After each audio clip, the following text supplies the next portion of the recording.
መጽሐፈ ምሳሌ ምዕራፍ 29 ብዙ ጊዜ ተዘልፎ አንገቱን ያደነደነ ድንገት ይሰበራል፣ ፈውስም የለውም። ጻድቃን በበዙ ጊዜ ሕዝብ ደስ ይለዋል፣ ኀጥኣን በሰለጠኑ ጊዜ ግን ሕዝብ ያለቅሳል። ጥበብን የወደደ ሰው አባቱን ደስ ያሰኛል፣ ጋለሞቶችን የሚከተል ግን ሀብቱን ያጠፋል። ንጉሥ በፍርድ አገሩን ያጸናል፣ መማለጃ የሚወድ ግን ያፈርሰዋል። ወዳጁን በለዘበ ቃል የሚናገር ሰው ለእግሩ መርበብን ይዘረጋል። በክፉ ሰው ዓመፃ ወጥመድ ይገኛል፣ ጻድቅ ግን ደስ ይለዋል እልልም ይላል። ጻድቅ የድሆችን ፍርድ ይመለከታል፣ ኀጥእ ግን ዕውቀትን አያስተውልም። ፌዘኞች ከተማቸውን ያቃጥላሉ፣ ጠቢባን ግን ቁጣን ይመልሳሉ።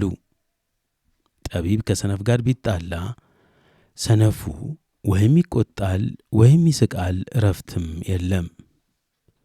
ደምን ለማፍሰስ የሚሹ ሰዎች ፍጹሙን ሰው ይጠላሉ፣ ደግሞም የቅኑን ሰው ነፍስ ይሻሉ።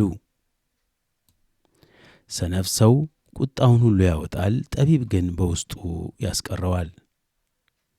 መኮንን ሐሰተኛ ነገርን ቢያደምጥ ከእርሱ በታች ያሉት ሁሉ ዓመፀኞች ይሆናሉ።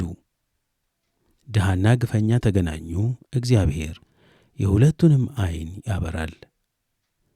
ለድሃ ሰው በእውነት የሚፈርድ ንጉሥ ዙፋኑ ለዘላለም ይጸናል። በትርና ተግሣጽ ጥበብን ይሰጣሉ፣ ያልተቀጣ ብላቴና ግን እናቱን ያሳፍራል። ኀጥኣን ሲበዙ ኃጢአት ትበዛለች፣ ጻድቃን ግን ውድቀታቸውን ያያሉ። ልጅህን ቅጣ ዕረፍትንም ይሰጥሃል፣ ለነፍስህም ተድላን ይሰጣታል። ራእይ ባይኖር ሕዝብ መረን ይሆናል፣ ሕግን የሚጠብቅ ግን የተመሰገነ ነው። ባሪያ በቃል አይገሰጽም፣ ቢያስተውል እንኳ አይመልስምና። በቃሉ የሚቸኩለውን ሰው ብታይ ከእርሱ ይልቅ ለሰነፍ ተስፋ አለው። ባሪያውን ከሕፃንነቱ ጀምሮ በማቀማጠል የሚያሳድግ የኋላ ኋላ እንደ ጌታ ያደርገዋል። ቁጡ ሰው ክርክርን ያነሳሳል፣ ወፈፍተኛ ሰውም ኃጢአትን ያበዛል። ሰውን ትዕቢቱ ያዋርደዋል፣ መንፈሱን የሚያዋርድ ግን ክብርን ይቀበላል። ከሌባ ጋር የሚካፈል ነፍሱን ይጠላል፣ መርገምን ይሰማል፣ ነገር ግን ምንም አይገልጥም። ሰውን መፍራት ወጥመድ ያመጣል፣ በእግዚአብሔር የሚታመን ግን እርሱ ይጠበቃል። ብዙ ሰዎች የሹሙን ፊት ይሻሉ፣ የሰው ፍርድ ግን ከእግዚአብሔር ዘንድ ነው።